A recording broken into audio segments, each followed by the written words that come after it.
नमस्कार. मी सौ स्नेहल दत्तात्रय बाळसरा. मी तळेगाव दाभाडे या ठिकाणाहून आलेली आहे. माझी कन्या या ठिकाणी नाळेंच्या घरात दिलेले आहेत. ह्या माझ्या विहीणबाई आहे. ही माझी कन्या डॉक्टर आहे आणि यांच्याकडून मला माहिती मिळाली, की इथलं प्रदर्शन खूप छान असतं. म्हणून मी हे कृषी प्रात्यक्षिक आणि कृषी प्रदर्शन बारामती या ठिकाणी पाहायला आलेले आहे. अतिशय सुंदर असं इथं मला आल्यानंतर खूप छान वाटलं.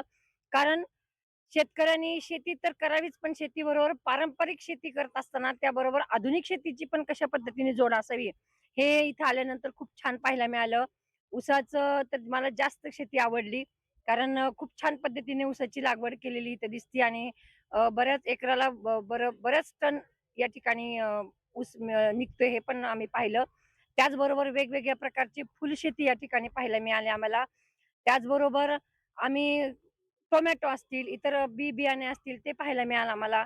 मग विशेष म्हणजे आम्हाला लाल हादग्याचं पण हे पाहायला मिळाली इथं, की ते आम्ही कधीच पाहिलं नव्हतं.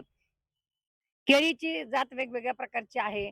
असं खूप छान प्रकारचं आपण पारंपरिक शेती तर करतोच, पण कमी वेळामध्ये, कमी खर्चामध्ये जास्तीत जास्त उत्पन्न आपल्याला कसं मिळेल, अशा प्रकारचं मार्गदर्शन या कृषी प्रदर्शनामध्ये या ठिकाणी मिळालेलं आहे.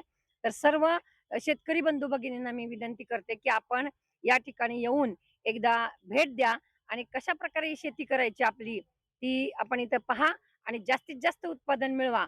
आणि शेतकऱ्याला असं म्हणायला नको, की शेतकरी फार कष्टातून जातो, हे करतो. पण मेहनत घेतल्यानंतर सुद्धा त्याला तुम्ही शॉर्टकट चांगल्या पद्धतीने वापरला, तर तुमचं धान्य असेल, ते छान छान पद्धतीनं उगून येईल आणि तुम्हाला त्याचा भाव पण मालाला चांगल्या पद्धतीने मिळेल, असं मला या ठिकाणी वाटतं.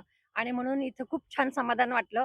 हे प्रदर्शन पाहिल्यानंतर. आम्ही दरवर्षी हे प्रदर्शन पाहायला येणार आहे आणि दरवर्षी नवीन-नवीन आम्हाला इथं काहीतरी पाहायला मिळतं आणि त्यामुळे खूप आनंद होतो.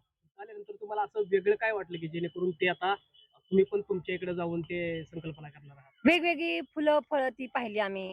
त्याचबरोबर ऊसाची शेती आहे. मी माझी आता नवीन शेती जी आहे, त्यामध्ये याच पद्धतीचा ऊस घेणार आहे. मी आता इथेच संकल्प केला होता. माझ्या विहीणबाईंना पण सांगितलं, की नवीन शेतीमध्ये मी हेच ऊसाचं बियाणं लावणार आहे. कारण या मला ते खूप या आवडलं. प्रदर्शनात शेतकरी बाहेरून येतात, अख्ख्या महाराष्ट्रातून, देशभरातून शेतकरी पाहण्यासाठी येतात. तिथे इथलं नियोजन कसं वाटलं तुम्हाला? नियोजन खूप सुंदर आहे. अतिशय सुंदर आहे. गडबड गोंधळ नाहीये. खूप लोकसंख्या जरी जास्त इथे असली, तरी गडबड गोंधळ नाहीये. विशेष म्हणजे धूळ अजिबात नाहीये. रस्ते चांगले आहेत. सगळी सोय खूप छान आहे. त्यामुळं खूप कोणते-कोणते सुंदर प्लॉट वाटतं. पाहिले तुम्ही? प्रात्यक्षिक काय-काय पाहिले आल्यानंतर? प्रत्येक शेतामध्ये बरंच शेतीचं पाहिलं, फुलांचं पाहिलं, टोमॅटो असेल, केळी असतील, सगळ्या ठिकाणी आम्ही जाऊन आलो. जे आवडलं त्या त्या ठिकाणी आम्ही जास्त पाहिले आणि मी हे सुद्धा घेतलेले आहे बघा. हरे कृष्ण शेती फार्मचं याच्यामध्ये 50 बियाणं आहेत आणि ते मी घरी जाऊन लावणार आहे. कारण मी शेतकरी आहे. महाराष्ट्र शेतकऱ्याला काय आव्हान कराल?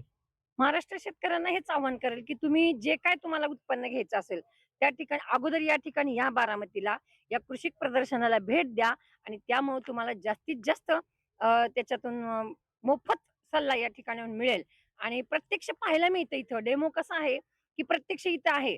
काही कृषी प्रदर्शन असे असतात, की तिकडून घेऊन येतात ते. ते आपल्याला कळत नाही. पण इथं प्रत्यक्ष तुम्हाला शेती पाहायला मिळते. शेतीमध्येच ते उत्पन्न बघायला मिळतं. त्यामुळे जास्त चांगलं प्रभावी वाटतं.